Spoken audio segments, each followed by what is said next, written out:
Sempre que te vejo, sinto sede. Ih, que isso? Você tá assim, me vendo? Que isso? E hoje a gente vai falar de quem? Evolução. Pois é, vem comigo, porque Darwin Lamarck aqui só tem história. Vem comigo, roda a vinheta.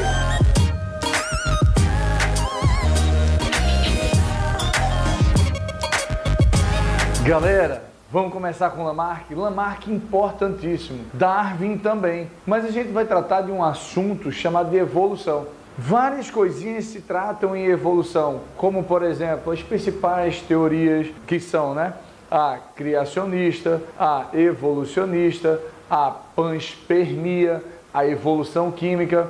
Isso está tudo bem descrito aí nesse teu material. Eu preciso que você dê uma lida nisso para que você se sinta seguro quando a gente for estudar isso aqui, beleza? Tranquilo? Os principais teóricos que envolviam a evolução, são Lamarck e Darwin. Hoje é a teoria mais aceita, embora, por exemplo, a panspermia tenha ganhado força pra caramba. Eu quero que você entenda que a gente vai estudar a evolução porque a maioria dos vestibulares eles são evolucionistas, mas as outras teorias também são tão importantes quanto. Então você precisa dar uma lida nela, porque às vezes ele pode abordar na questão a visão de uma daquelas teorias ali, beleza? Só para você dar uma lembrada, a criacionista diz que a vida ela surge da matéria bruta, ela surgiu de alguma forma, não se sabe explicar como, e aí o teísmo explica isso, dizendo que foi um Deus que criou tudo, como eles são.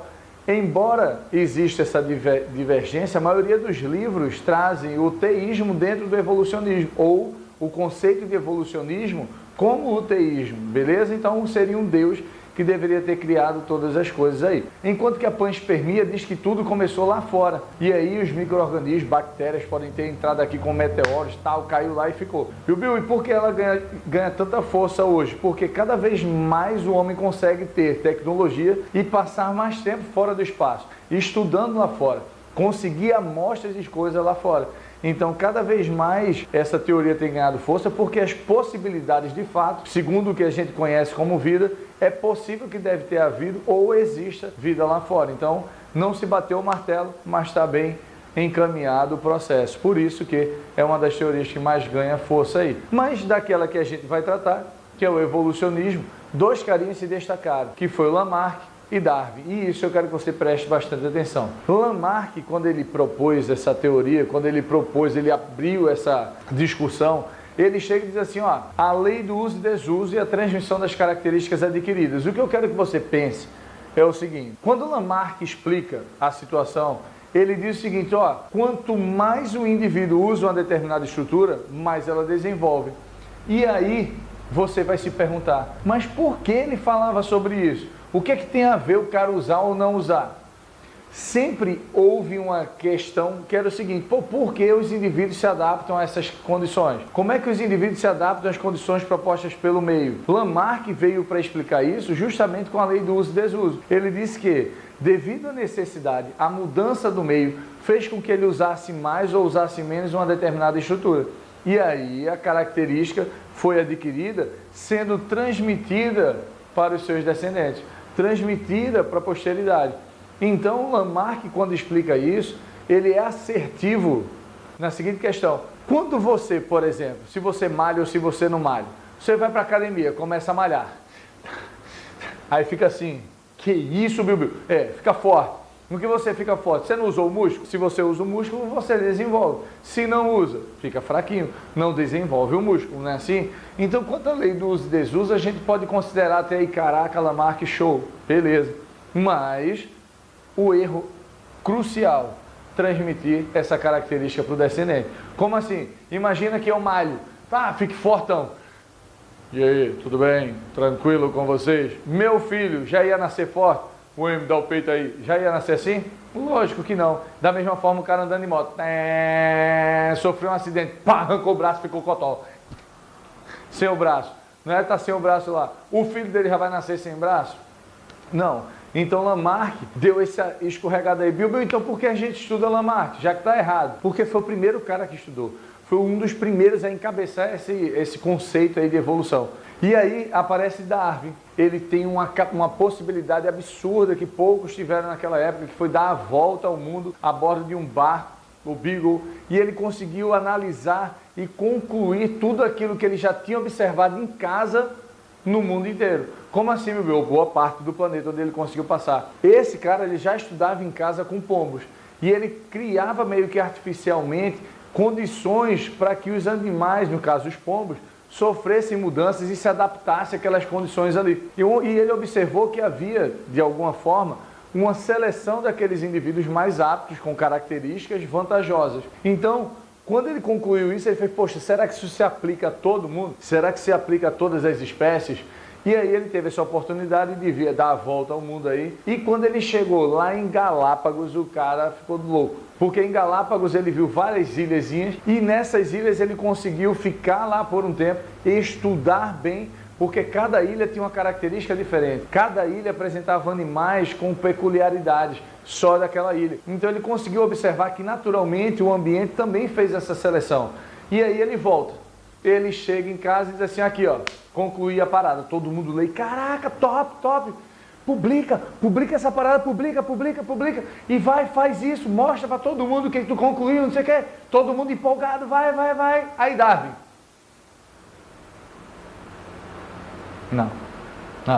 Não vou. Ele parou e falou, não vou publicar, porque isso aqui vai mudar tudo. Isso aqui vai acabar com tudo, principalmente com a crença religiosa, que dizia lá que Deus criou tudo. Se eu chegar e mostrar dessa forma aqui, que o ambiente de fato selecionou e as coisas começaram a mudar, vai acabar com tudo. E ele engavetou. Que isso? Sério, bebê? Foi, ele engavetou. Parou. Aí um alemão, um outro cientista, chamado de Alfred, esse cara manda uma carta para Darwin. E aí Darwin pega ali a carta assim, e leu o artigo que o cara mandou. O cara, pasmem, achou a mesma coisa que Darwin. Concluiu a mesma coisa. Que isso, Bill? Foi. E aí ele mandou para Darwin assim, ó, eu sei que tu fez primeiro. Tu conseguiu fazer a parada primeiro. Agora, publica. Porque se você não publicar, eu que publico. É aí que você entende agora o porquê eu te chamo de Alfredo. Alfredo. Por quê? Porque Alfredo vem de Alfred em alemão. Esse cara não pode ser esquecido. Não pode, ele foi tão importante quanto, pasmem, vários outros também tinham concluído a mesma coisa. Mas esse cara chegou e disse assim, Darwin, se tu não publicar, eu publico. Uma característica fantástica dele, uma hombridade, uma honestidade fantástica. Por quê, Bill? Porque esse cara poderia ter publicado logo e hoje a gente não estudaria o darwinismo, seria alfredismo. Foi ou não foi? Então, lembra desse cara com carinho, porque eu lembro quando eu te chamo de Alfred ou de Alfredo. Foi? Tranquilo isso? E aí, a lei da seleção natural, onde o ambiente seleciona quem é o mais apto. Darwin nunca falou, eu vou selecionar o mais forte. É o mais adaptado. Nem sempre o mais forte é o mais adaptado. Foi ou não foi?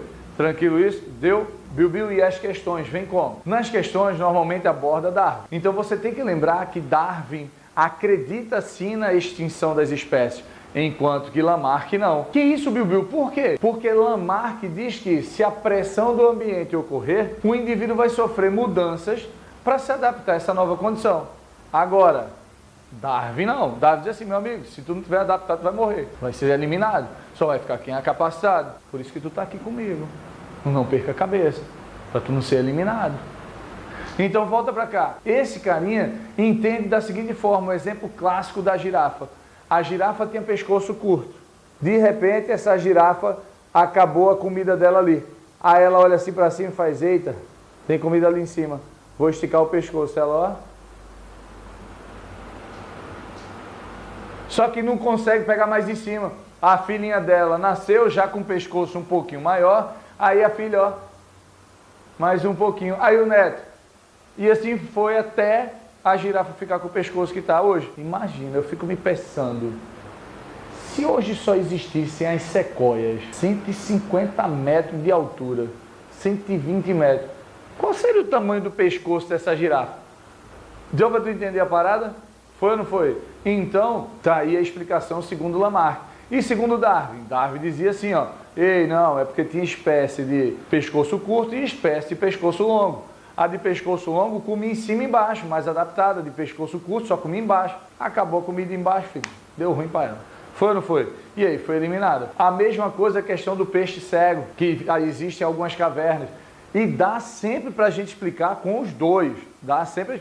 O cara pode botar na questão, segundo Lamarck, como é que se explica essa parada? Você vai ter que explicar. Segundo Lamarck, o peixe cego é cego por quê? Ele enxergava, entrou na caverna, lá não tinha luz, ele não usava os olhos, atrofiou, perdeu a visão e foi transmitindo isso para os descendentes. Segundo Darwin, existiam os dois, aquele que não enxergava já não tinha olho mesmo, desenvolveu outras características, outras sensibilidades, se adaptou àquela condição. Quem enxerga, lá não tem luz, não vai enxergar nada. Foi eliminado. Deu para entender isso? Galerinha, não esquece, evolução é um tema, sempre cai, sempre cai.